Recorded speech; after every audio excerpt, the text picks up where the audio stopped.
কিয়ামতের আগে ৬টি লক্ষণ প্রকাশ পাবে।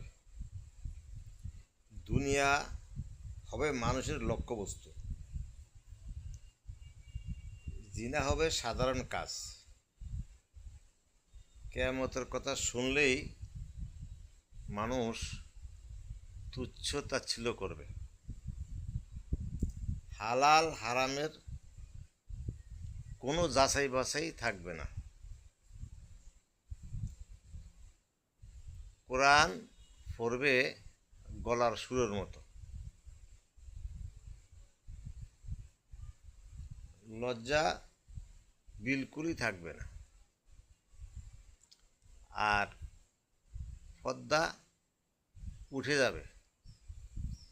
মানুষ কোরআন এবং হাদিসের অনুযায়ী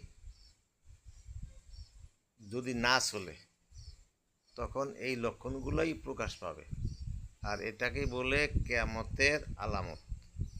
তো এই জন্য আমরা কোরআন হাদিস পড়ব, ভালো মন্দ আলেম ওলামাদের সাথে বুঝব, আর ইমানের হেফাজত করার জন্য মৌতের কথাগুলা বেশি বেশি স্মরণ করব।